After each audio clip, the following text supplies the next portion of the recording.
నమస్తే, welcome to our channel. నేను పద్మిని. ప్రస్తుతంతో పాటు ప్రముఖ ఆధ్యాత్మికవేత్త, శ్రీ విద్య ఉపాసకులు, ఆస్ట్రోన్యూమరాలజిస్ట్, ఎనర్జీ వాస్తు స్పెషలిస్ట్ శ్రీమతి జయప్రద గారు మనతో పాటు ఉన్నారు. మాట్లాడదాం. నమస్కారం అండి. నమస్తే అమ్మా. శ్రీమాత్రే నమః. సో కుజుడు యొక్క ట్రాన్సిట్ అనేది జరిగింది. సో వృషభ రాశిలోకి వచ్చేసాడు మొత్తానికి కుజుడు. 45 రోజుల పాటు ఉండేటటువంటి ఈ కుజుడు ద్వాదశ రాశులకి కూడా ఎటువంటి ఫలితాలను ఇవ్వబోతున్నాడు. అలాగే జూలై మాసం ఓవరాల్గా అంటే సూర్యుడు మారుతాడు, శుక్రుడు మారుతాడు, గ్రహాలు కొన్ని అంటే ఫాస్ట్ మూవింగ్ గ్రహాలు మారుతూనే ఉంటాయి. కాబట్టి ఈ జూలై మాసంలో ద్వాదశ రాశులకి ఎలా ఉంటుందో మీ ద్వారా తెలుసుకోవాలనుకుంటున్నానండి, చెప్తారా? తప్పకుండా అన్న. అయితే ఏంటంటే ఈ సంవత్సరం అంతా కూడా మనకి గురువు కర్కాటక రాశిలో ఉండడం వల్ల, ఉచ్చ స్థితిలో గురువు ఉండడం వల్ల చాలా చాలా యోగమైన మార్గాలు అందరికీ కనిపిస్తాయి. చాలా విషయాలు అంటే విజయాలు సాధించాలనుకునే వాళ్ళకి అందరికీ బాగుంటాయి. అయితే ఇలా వృషభ రాశిలో కుజుడు రావడం వల్ల ఇంకొంచెం ఫాస్ట్గా వెళ్ళే అవకాశాలు, ఫాస్ట్గా మూవ్ అయ్యే అవకాశాలు, కొన్ని రాశుల వాళ్ళకి అత్యంత అదృష్టాన్ని తీసుకొచ్చే అవకాశం కుజుడు వల్ల జరుగుతుంది. బ్యూటిఫుల్. అది ఎలాగో తెలుసుకుందాం. గోచారం చెప్పండి, ఎన్నాళ్ళు ఉంటాడు, అలాగే ఇట్లా. తప్పకుండా. సో గురువు మనకి కర్కాటక రాశిలో ఉన్నారు కనుక మనకు అది తెలిసిన విషయం. శని భగవానుడు మీనరాశిలో ఉన్నారు, రాహు కుంభరాశిలో ఉన్నారు, బుధుడు మనకి జూలై మాసంలో 4వ తారీఖు నుంచి మిథున రాశితో రవితో కలిసి ఉన్నాడు. 16వ తారీఖు వరకు మనకి జూలై 16వ తారీఖు వరకు రవి ఉంటారు. తర్వాత 16 నుంచి మళ్ళీ ఆయన కర్కాటకలో ప్రవేశిస్తారు. అక్కడి నుంచి మళ్ళీ మనకి పుష్కరాలు ఒకటి స్టార్ట్ అవుతుంది. సో ఈ విషయంలో చాలా విశేషం ఏంటంటే గురువు ఉండటము, రవి మార్పు, రవి బుధుడు కలయిక 15 రోజులు ఉండడం వల్ల ఒక అదృష్టం కొన్ని రాసుల వాళ్ళకి. తర్వాత శుక్రుడు కేతుతో కలిసి ఉండడం వల్ల కొన్ని అదృష్టం కొన్ని రాసుల వాళ్ళకి. శుక్రుడు కొనే ఈసారి మనకి మంచి ఫలితాలు ఇస్తున్నాడు. అలాగే బుధుడు మంచి ఫలితాలు ఇస్తున్నాడు, కుజుడు మంచి ఫలితాలు ఇస్తాడు. ఇప్పుడు మాస ఫలితాల్లో మనకి మాక్సిమము 4 గ్రహాలు ఎప్పుడు యోగించవు. అలాంటిది ఈసారి మనకి బుధుడు, కుజుడు, తర్వాత శుక్రుడు, ఈ 3 గ్రహాలు చాలా యోగ్యంగా మనకి యోగిస్తున్నాయి. మంచి సమయంగా కన్సిడర్ చేయొచ్చు. అయితే చాలా మంచి సమయంగానే అందరికి అన్ని రాశుల వాళ్ళకి ఒక్కొక్క రాశికి ఒక్కొక్క స్పెషలైజ్డ్గా పాపం వచ్చే అవకాశాలు కనిపిస్తున్నాయి. అందువల్ల చక్కగా చూసుకోవచ్చు. సూపర్ అండి. మరి అవేంటో తెలుసుకుందాము. మరి మొదలు పెడదామా? తప్పకుండా. కర్కాటక రాశి. ఈ కర్కాటక రాశి వారికి ఎలా ఉండబోతుందండి? జూలై మాసం గురువు ఎంట్రీ ఇచ్చాడు. మరి ఏమిటి ఇంకా మార్పు రాలేదని కొంతమంది కంప్లైంట్ చేస్తున్నారు. ఎప్పుడు వస్తుంది మార్పు?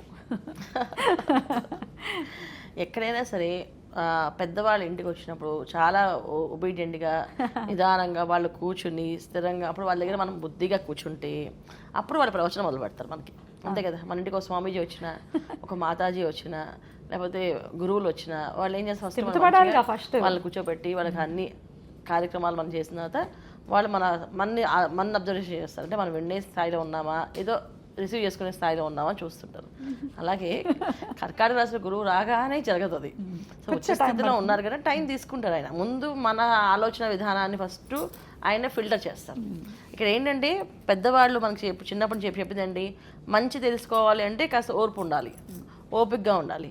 అలాగే మనకు అదృష్టం కావాలంటే మనం ఓపికగా ఉండాలి. ఈ 2 కాంబినేషన్స్ ఫస్ట్ మనం చెక్ చేస్తారు.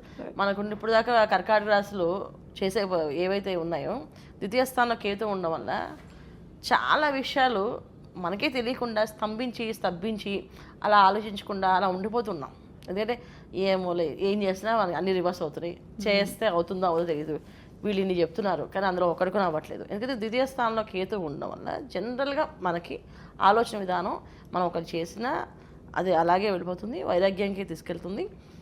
ఒకవేళ మనం యాక్టివ్గా అనిపించినా మళ్ళీ సాయంత్రానికి ఆటోమేటిక్గా వైరాగ్యం అనేది వచ్చేస్తుంటుంది. ఇది ఒక విధంగా జరుగుతుంది. ఇప్పుడు గురువు అక్కడ రావడం వల్ల గురుకేతులు 2 కాంబినేషన్స్ ఉంటాయి. సో కొంచెం కాంబినేషన్స్ సెట్ అవ్వాలి. ఇప్పుడు కుజుడు వచ్చారు కదా, ఆటోమేటిక్గా అగ్రెసివ్ అనేది ఆటోమేటిక్గా స్టార్ట్ అవుతుంది. ఇప్పుడు ఏ పనైనా అవ్వాలి, అయ్యే చేయాలని చెప్పి ఇప్పుడు మనకి మొన్నే మార్పు అంటే 26-27 నుంచి ఇంక మనకి ఆటోమేటిక్గా ఫాస్ట్గా వస్తుంది. అంటే గురువు మనకి కుజుడు మారింది జూన్ 20లో. సో జూలై మాస ఫలితాలు ఇవి. జూలైలో మనం చెప్పుకునే విషయాల్లో ఇప్పుడు గురువు కుజుడు వచ్చి 10 రోజులు అవుతుంది కదా, ఈ 10 రోజుల నుంచి ఫైర్ బ్యాండ్ స్టార్ట్ అవుతుంది. అంటే జూలై మాసం నుంచి వీళ్ళకి ఫైర్ ఆటోమేటిక్గా చేయాలి, ఇది చేయాల్సింది, ఇప్పుడు అవ్వాల్సిందే అని చెప్పి వీళ్ళు కూడా పరిగెడతారు. ఎందుకంటే చాలా బద్దకించిన వాళ్ళు ఉన్నారు ఈ కర్కాటక రాశిలో. ఎంత బద్దకించేసారంటే ఎన్ని చేసినా అవ్వ అని చెప్పి మెంటల్గా బద్దకించారు. అంటే శారీరకంగా కాదు, మానసికంగా బద్దకించేశారు. అవ్వదులే మనం అనుకుంటాం కానీ అవి జరగవు, అన్నీ వదిలేసి అని చెప్పేసి. అలా కాకుండా ఇప్పుడు శారీరకంగా కొంచెం స్ట్రాంగ్ అవుతారు, అలాగే మానసికంగా కూడా స్ట్రాంగ్ అవుతారు, పని చేస్తారు. సో గురువు ఇచ్చే ఫలితాల కంటే కుజుడిచ్చే ఫలితాలు, తర్వాత వీళ్ళకి ఎక్కువగా రవి బుధుల ఫలితాలు, ద్వితీయ స్థానంలో శుక్రుడు రావడం వల్ల కొన్ని కోరికలు కొంచెం ఫాస్ట్గా పెరుగుతాయి. ఏవేవి పెరుగుతాయి అంటే సొంత ఇల్లు కొనుక్కోవాలనుకునే వాళ్ళకి, ఆ ఇల్లు కొనుక్కునే స్థలం కొనుక్కోవడానికి ఇవన్నీ అవకాశాలు మార్గాలు ఏర్పడతాయి.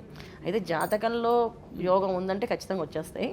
ఒకవేళ యోగం లేకపోతే దొరికే అవకాశాలు దానికి ప్రణాళిక ప్రణాళిక అనేది అసలు మొదలవుతుంది. ఉద్యోగాల్లో ఉన్నతమైన స్థానాల్లో వెళ్ళే అవకాశాలు ఉంటాయి. అయితే వీటన్నిటికంటే ముఖ్యంగా ఏంటంటే కొంచెం మాటలు చాలా జాగ్రత్తగా మాట్లాడుకుంటే అన్ని పనులు విజయవంతం సాధిస్తారు. కూర్చోవడం వల్ల కొంచెం అగ్రెసివ్ తత్వంతో కొంచెం ఎక్కువగా ఫాస్ట్గానే మాట్లాడతారు. ఎప్పుడు మాట్లాడకుండా ఉండి ఒకేసారి మాట్లాడాలంటే మాటలు పుట్టలాగా వస్తుంటాయి. మాటలు పుట్టలాగా అని మాట్లాడుతున్నప్పుడు కొన్ని మాటలు అవతల కొంచెం హర్ట్ చేసే విధంగా ఉంటాయి. అలా హర్ట్ చేయకుండా జాగ్రత్తగా డీల్ చేయగలిగితే 100% బాగుంటుంది. ముఖ్యంగా ఆశ్లేష నక్షత్రం, పుష్ప నక్షత్రం మాట కొంచెం స్పీడ్ వచ్చేస్తుంది. ఆ రావడం ఈ కుజుడు ఒక ఎఫెక్ట్ అనమాట వాళ్ళకి. ఆ రావడం వల్ల కొన్ని ఇబ్బందులు ఉన్నాయి. దాన్ని జాగ్రత్త సరి చేసుకుంటే కర్కాటక రాశి వాళ్ళకి ఉన్నతమైన రాశి. అసలు ఈ సంవత్సరంలో మంచి బెస్ట్ రాశి కర్కాటక రాశి. తిరుగులేదు హ్యాపీ, ఖచ్చితంగా బ్రహ్మాండంగా హ్యాపీగా మనం అసలు అందులో ఎవరున్నారు, గురువు ఉన్నారు చాలు. సరే, అయినప్పటికీ వీళ్ళు చేసుకోవాల్సినటువంటి పరిహారాలు చెప్పండి. ఖచ్చితంగా వీళ్ళు పరిహారాలు ఏంటంటే మంగళవారాలు ఉపవాసాలు ఉంటాయి. ఇప్పుడు కుజుడు ఒక ఎఫెక్ట్ ఉన్నది కదా, అది కొంచెం మారుతుంది. ఎందుకంటే కొంచెం నీరసంగా, అసహనంగా, ఒక్కొక్కసారి మాట తూలడము, మాట జారడము, ఇవి కొంచెం వస్తుంటాయి. దీని నుంచి బయటపడడానికి అవకాశం ఉంటుంది. మంగళవారాలు కాస్త మౌనవ్రతం, మార్నింగ్ పూట కుదిరితే ఎవరైనా కుజహోర మంగళవారం ఆ 1 hour ఏవి మాట్లాడకుండా సైలెంట్గా ఉండండి. ఒకవేళ వీలైతే సుబ్రహ్మణ్య మంత్రం ఏదైనా లోపల చేసుకోండి, బయట మాట్లాడకుండా. అది చేయడం వల్ల వారం అంతా మీకు అన్ని పనులు ఫాస్ట్గా రిజల్ట్. అంటే ఎంత ఫాస్ట్గా అంత ఫాస్ట్గా అవుతుంది. చూడండి, ట్రై చేసి చూడండి. చాలా అద్భుతంగా తెలియజేశారు, మంచి హోప్ని ఇచ్చారు కర్కాటక రాశి వారికి. కృతజ్ఞతలండి. ఇక నెక్స్ట్ వీడియోలో సింహరాశి గురించి తెలుసుకుందాం. నమస్కారం. శ్రీమాత్రే నమః.